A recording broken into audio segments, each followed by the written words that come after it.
दोस्तों, जिस उत्तर प्रदेश ने छांगुर बाबा पर योगी आदित्यनाथ की कार्रवाई देखी, वही उत्तर प्रदेश एक बार फिर से योगी आदित्यनाथ का तूफान देखने वाला है।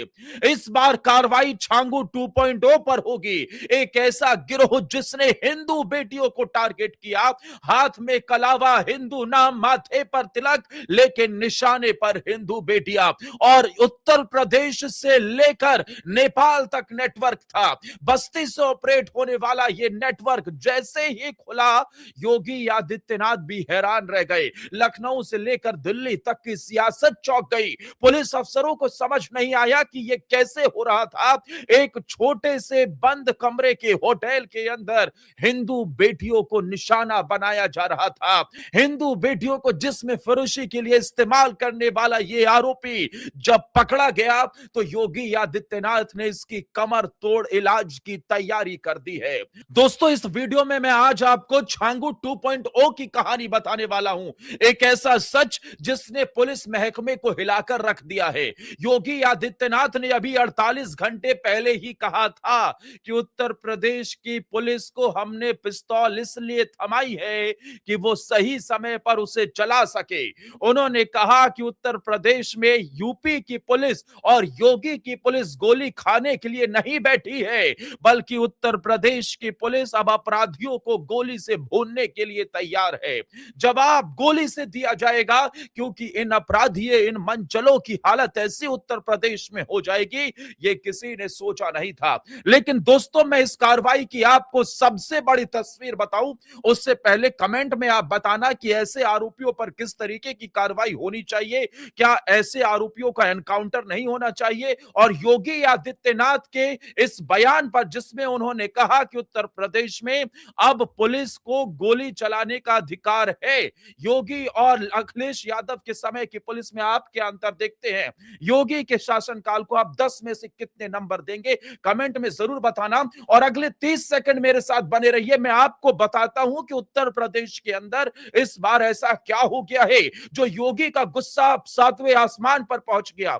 उत्तर प्रदेश में योगी आदित्यनाथ कभी इतने गुस्से में नहीं दिखे थे, लेकिन क्योंकि इस बार बात हिंदू बेटियों की थी, हिंदू बेटियों के जिस्म को एक आरोपी अपने आप को हिंदू नाम बताकर हाथों में कलावा पहनते थे, और साजिश इनकी ऐसी थी जिसने लखनऊ को हिलाकर रख दिया है। दोस्तों, आपको याद होगा जब 26/11 का हमला हुआ था, उस दौरान कसाब ने भी हाथ में कलावा पहना था। हिंदुओं को बदनाम करने की साजिश थी, और हिंदू बनकर वो भारत के अंदर दहशत फैलाने आया था। और वैसा ही कुछ ये लोग कर रहे हैं। ये देश के अंदर रहकर देश को खोखला करने की साजिशें रचते हैं।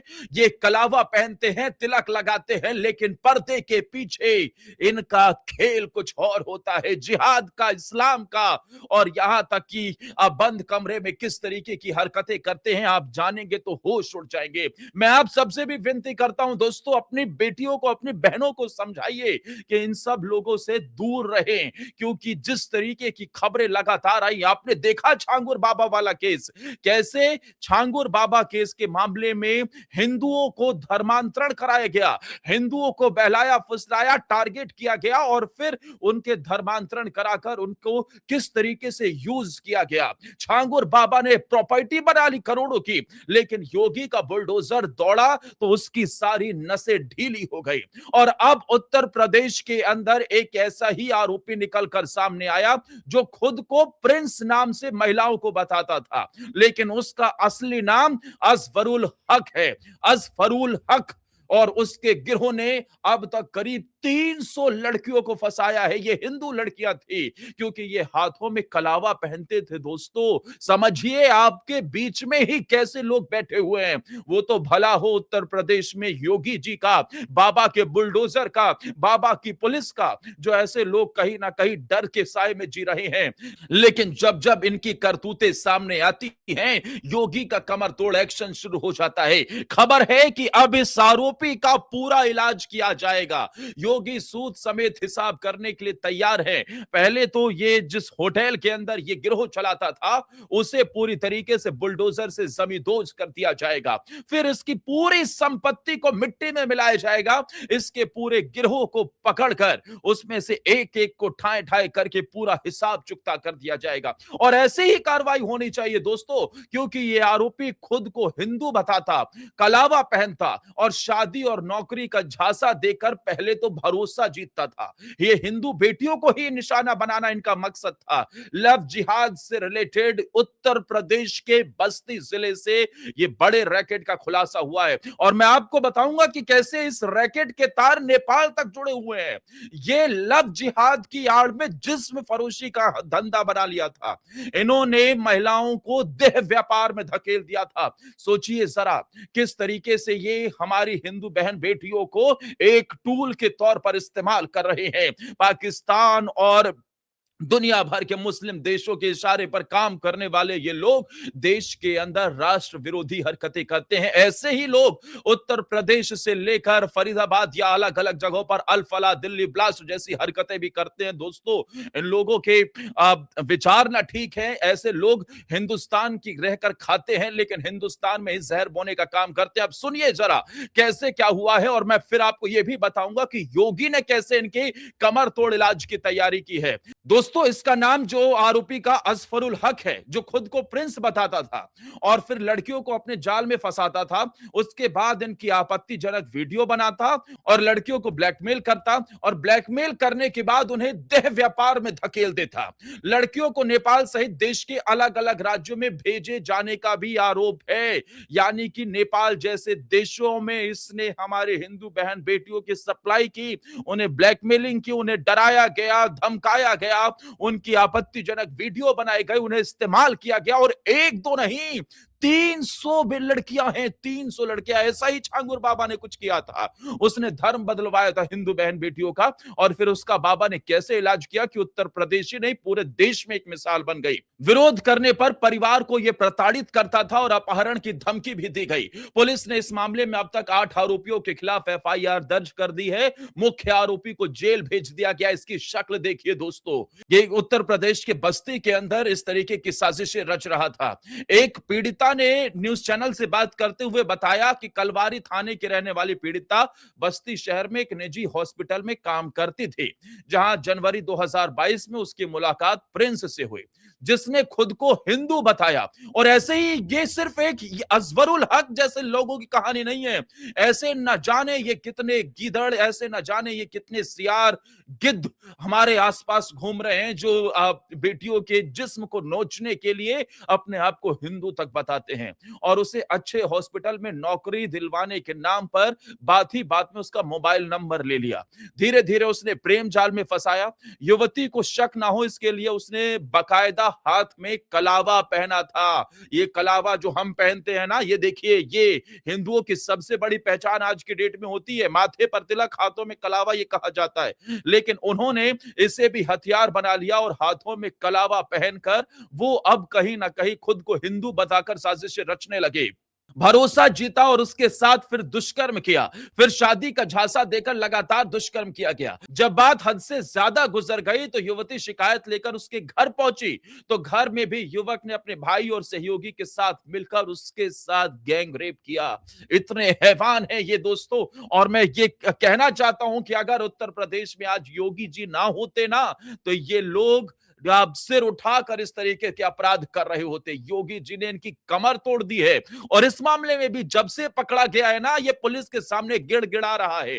पुलिस के अंदर ये अब वहां पर ये लंगड़ी चाल चल रहा है, जैसा आपने बीते कुछ सालों में देखा होगा। इसे डर है कि कहीं इसका एनकाउंटर ना हो जाए, इसे डर है कि कहीं इसे पुलिस जन्नत नसीब ना करवा दे। दोस्तों, पीड़िता ने यह भी खुलासा किया है कि यदि पीड़िता आरोपी के पास नहीं जाती थी तो परिवार को टॉर्चर किया जाता था और भाई को भी किडनैप कर लिया गया था। थक हार कर युवती को मजबूर होकर जाना ही पड़ता था। ऐसी सिचुएशन, इन लोगों का पूरा नेटवर्क था दोस्तों। ये सिर्फ एक आरोपी की कहानी नहीं है, ये पूरे इलाके में देखिए, जो किडनैप कर ले, जो बोलने ना दे, जो डराए धमकाए, दुष्कर्म करता चला जाए, गैंगरेप तक कर दे, और तो किस किस तरीके का उसका नेटवर्क होगा, कौन उसमें शामिल होगा। और मैं तो ये भी यकीन मानता हूं इसमें कि वहां पर मौजूद कुछ छोटे मोटे नेताओं के दम के भरोसे ये लोग कर ही नहीं सकते थे। कुछ पॉलिटिकल इन्हें जरूर पीछे से पावर मिली हुई थी, भले ही लोकल लेवल की ही क्यों ना हो।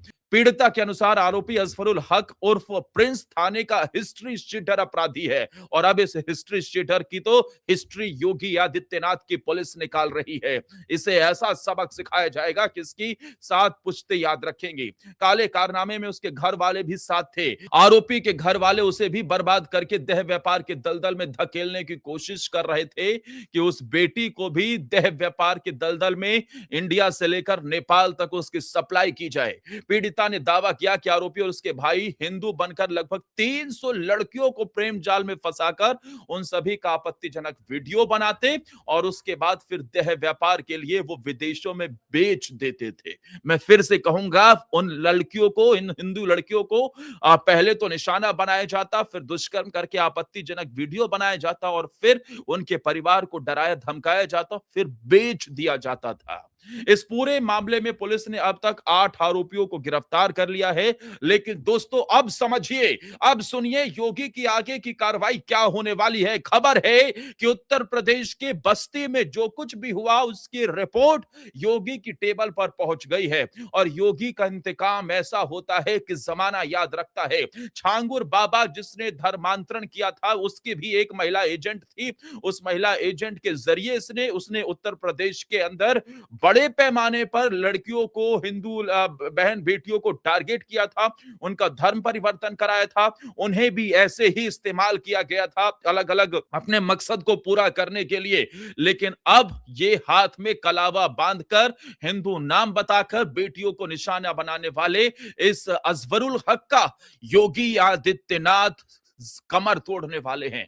खबर है कि पुलिस इसे एक अंदर इलाज कर रही है, दूसरा इसके घर पर, इसके उस हॉस्टल पे जहां पे ये जो इसने वहां बना रखा था, याशी का अड्डा बना रखा था, होटल टाइप का, वहां ठहरने की व्यवस्था, बाहर बोर्ड लगा था, लेकिन अंदर छोटे छोटे कमरे और वहां जिस्म फरोशों का ये जो धंधा चलता था उसे बुलडोजर के जरिए से गिराने की तैयारी हो गई है। इसकी जमीन के पाई पाई हिसाब होगा। स्ट्रीट शीटर है, एक एक इसके पूरे घर को मिट्टी में मिलाने की तैयारी है। उत्तर प्रदेश के अंदर योगी का संकेत साफ मिल चुका है यूपी पुलिस को, बस्ती के पुलिस को, कि कार्रवाई ऐसी करो कि इसकी 7 पुश्ते याद रखें, इसकी नस नस ढीली हो जाए, इसकी सारी अय्याशी उतर जाए और हिंदू बहन बेटियों के साथ जो कुछ भी हुआ है उसका इसे पूरा हिसाब मिलना चाहिए। लेकिन दोस्तों मैं आपसे बस यही कहना चाहूंगा कि आज जरूरत इस बात की है कि आप अपने घर में भी, अपने आसपास भी अपनी बहन बेटियों को समझाइए कि इन जैसे लोगों के रैकेट से बचे, इन लोगों से दूर रहें।